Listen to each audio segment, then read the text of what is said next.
الحمد لله رب العالمين.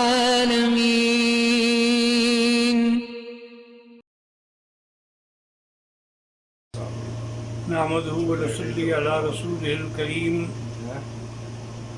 أما بعد قال الله تبارك وتعالى في القرآن المجيد والفرقان الحميد: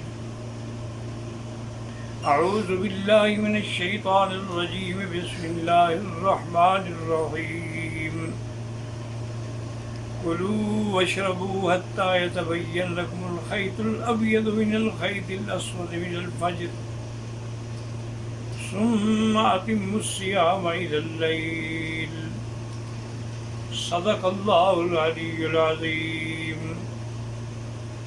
قال النبي صلى الله عليه وسلم: تعجلوا في الإفطار وتأخروا في السحور، أو كما قال النبي صلى الله عليه وسلم. صدق رسوله النبي الكريم. برادران اسلام، اللہ تعالیٰ کا یہ بہت بڑا انعام ہے کہ ہمیں سب سے افضل دین اسلام عطا فرمایا. دین اسلام اتنا کامل ہے کہ اس کے جتنے احکام ہیں، فرائض ہیں، اوامر ہیں، نواہی ہیں، ان سب کی تفصیل ہے اور اللہ کے قرآن میں اس کا ذکر ہے. اور اگر بعض چیزوں کا اجمال ہے تو اس کی تفصیل جو ہے وہ سرکار دو عالم صلی اللہ علیہ وسلم کی زبان مبارک سے. یہ ایسا نہیں ہے جیسے کہ ہمارے یہاں ہندو بھی روزے رکھتے ہیں، جوگی بھی روزے رکھتے ہیں، سادھو بھی روزے رکھتے ہیں، بدھ مت بھی روزے رکھتے ہیں، یہودی بھی روزے رکھتے ہیں، عیسائی بھی روزے رکھتے ہیں، لیکن ان کے پاس بھی دلیل نہیں ہوتی. یہ نعمت صرف ہمیں ملی ہے کہ اگر اللہ نے ہمیں حج کا حکم دیا تو قرآن میں دلیل ہے کہ للہ علی الناس حج البیت من استطاع الیہ سبیلا. اسی طرح دلیل ہے کہ وَأَذِّن فِي النَّاسِ بِالْحَجِّ يَأْتُوكَ رِجَالًا وَعَلَىٰ كُلِّ ضَامِرٍ مِّن كُلِّ فَجٍّ عَمِيقٍ. اگر اللہ نے طواف کا مسئلہ ہے تو طواف کے لیے بھی قرآن میں حکم ہے کہ وَلْيَطَّوَّفُوا بِالْبَيْتِ الْعَتِيقِ وَإِذْ بَوَّأْنَا لِإِبْرَاهِيمَ مَكَانَ الْبَيْتِ أَلَّا تُشْرِكْ بِي شَيْئًا. اگر ہم صفا مروہ دوڑتے ہیں تو میں قرآن میں دلیل ہے کہ ان الصفا والمروہ من شعائر اللہ فمن حج البیت او اعتمر فلا جناح علیہ ان یطوف بہما. اور اگر ہم عرفات جاتے ہیں تو قرآن میں دلیل ہے کہ لا جناح علیکم ان تبتغوا فضلا من ربکم فاذا افضتم من عرفات. اگر ہم مزدلفہ آتے ہیں تو قرآن میں حکم ہے کہ واذکروا اللہ عند المشعر الحرام. اگر اس کے بعد ہم منا آتے ہیں، مزدلفہ آتے ہیں، تو اس کے لیے بھی قرآن کا حکم ہے کہ اللہ نے قسمیں کھائی ہیں کہ والفجر ولیال عشر والشفع والوتر. اسی طرح اللہ نے فرمایا ومن تعجل فی یومین فلا اثم علیہ ومن تأخر فلا اثم علیہ لمن اتقى. تو اسی لیے آپ روزے کو دیکھ لیں کہ اگر روزے کے بارے میں آپ کو دیکھیں گے تو قرآن میں پہلا حکم تو یہ آیا کہ اللہ نے آپ پر روزہ فرض کیا. اب روزے فرض ہوئے ایک مہینے کے لیے. اب ہمیں نہیں پتا کہ بھئی وہ ایک مہینہ کون سا ہے، تو اللہ نے اس کا باقاعدہ نام لیا شہر رمضان الذی انزل فیہ القرآن ھدی للناس وبینات من الھدی والفرقان. بھئی اب روزہ کیسے شروع ہوگا؟ فرمایا فمن شہد منکم الشہر، جس کو چاند نظر آ جائے یا چند لوگ دیکھ کے گواہی دے دیں تو اس کو روزہ رکھنا ہوگا. تو یہاں شہود ضروری ہے، وجود قمر ضروری نہیں ہوتا، کیونکہ ہم چاند کے پجاری نہیں ہیں، نہ ہم کسی سورج کے پجاری ہیں کہ جب تک ہمیں وہ چاند نہ ملے ہم اس وقت روزہ نہ رکھیں اور دوربین لے کے اور ہوائی جہاز پہ بیٹھ کے ہم ڈھونڈنے کے لیے نکل پڑیں. نہیں، اللہ نے اتنا آسان کر دیا ہے کہ ومن شہد منکم الشہر، اور میرے آقا نے آسان کر دیا کہ صوموا لرؤیتکم وافطروا لرؤیتکم.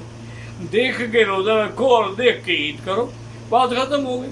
حتیٰ کہ یعنی آپ دیکھیں حدیث میں اتنی وضاحت بھی آ گئی کہ فَإِنْ غُمَّ عَلَيْكُمْ، یعنی چاند تو تھا لیکن بادلوں کی وجہ سے ہمیں نظر نہیں آیا تو حکم ہے کہ تم پھر 30 دن پورے کر لو. کیونکہ ہم چاند کے محتاج نہیں ہیں، بلکہ چاند ہمارا محتاج ہے، اللہ نے ہمارے لیے مسخر کیا ہے، اللہ نے ستارے ہمارے لیے مسخر کیے ہیں، تمام چیزیں جو ہیں اللہ نے انسان کے لیے بنائی۔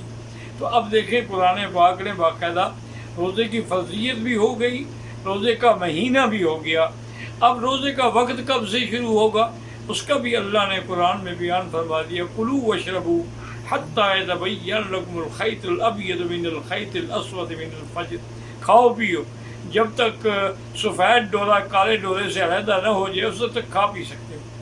اب اس سے مراد یہ ہوتی ہے کہ ایک ہوتی ہے صبح کاذب، کاذب کا معنی یہ ہے کہ صبح کے لیے ایسی سیدھی اوپر چلی جائے گی، پھیلے گی نہیں روشنی، وہ گویا کہ منع ہے کہ اچھی طرح تو نہ پھیلی، اس لیے اس کو کاذب کہا جاتا ہے۔ اور اس کے بعد اگر ایک روشنی نکلے گی جو پھیلنا شروع ہوگی وہ صبح صادق، تو صبح کاذب نہیں بلکہ جب صبح صادق ہو تو تم اس وقت کھانا پینا، پانی پینا، میاں بیوی کا ملنا، سب چیزیں جو ہیں وہ حرام ہو گئی۔ ایک صحابی نے یہ آج کل لوگ کہتے ہیں کہ ہم قرآن خود سمجھ لیں گے، ہم پروفیسر ہیں، ہم علامہ ہیں، قرآن اس وقت تک سمجھ نہیں آتا جب تک قرآن والے نہ سمجھائیں۔ ایک صحابی نے 2 دھاگے لے لیے، ایک کالا لے لیا ایک سفید لے لیا، اس کو سرانے کے نیچے رکھ لیا اور صبح ساری کے وقت کھاتا رہا، دیکھتا رہا، کھاتا رہا، دیکھتا رہا، وہ تو سورج نکل بار دن چڑھ گیا، روشنی ہو گئی۔ اب صحابہ نے حضور کو بتلایا، حضور نے بلایا، فرمایا کیا کیا تم نے؟ کہا حضور آپ ہی نے تو فرمایا تھا کہ خیط الابیض اور خیط الاسود، سفید ڈورا اور کالا ڈورا یہ دیکھے میں نے رکھے ہوئے، اور فرمایا ان وسادتک لعریض، تمہارا سرانہ اتنا لمبا چوڑا ہے کہ دونوں دھاگے اس کے نیچے آ گئے۔ میں نے کہا حضور یہ سامنے تو ہے، اور میں اللہ کے بندے اس سے مراد صبح کاذب اور صبح صادق ہے، اس سے مراد تیرے دھاگے نہیں ہیں کہ تم نیچے رکھ کے دھاگے دیکھتے رہو کہ کالے اور سفید میں فرق ہوتا ہے تو ٹھیک ہے، نہیں فرق ہوتا تو ابھی رات باقی ہے۔ تو اللہ نے ہمیں یہ بھی بتلا دی۔ ابھی روزہ کب تک رہے گا یہ بھی بتلا دیا کہ ثم اتموا الصیام الی اللیل، پھر سارے دن کا روزہ ہوگا، اور جب سورج غروب ہوگا، اب الی اللیل میں الہ ہے تو بعض لوگ اس کو الہ بمانے ماں بھی پڑھتے ہیں، اس لیے شیعہ لوگ جو ہے وہ انتظار کرتے ہیں جب ستارے نظر نہ آئے وہ افطار ہی نہیں کرتے، وہ کہتے ہیں جی رات کا کچھ حصہ آئے گا تو ہم افطار کریں گے۔ یہ ان کی غلطی ہے، کیونکہ جب اللہ کے نبی نے فرما دیا میری امت اس وقت تک خیر سے رہے گی جب تک وہ افطار میں تاجیل کرے، جلدی کرے، اور سحری میں دیر کرے، اور اسی میں حکمت ہے کہ افطار کے وقت انسان کو انتظار ہوتی ہے اور سارے دن کا انسان بھوکا پیاسا ہوتا ہے، لیکن سحری کے وقت جو ہے جتنا تاخیر کرے گا اس کو وہ پانی کھانا دن میں فائدہ پہنچائے گا۔ اور سحری کے بارے میں بھی حضور سے پوچھا گیا تو آپ نے فرمایا غذا اور مبارک، سحری ایک بڑی مبارک غذا ہے، چاہے کچھ بھی ہو، کھجور کا ایک دانہ کھا لیں، پانی کا ایک گھونٹ پی لیں۔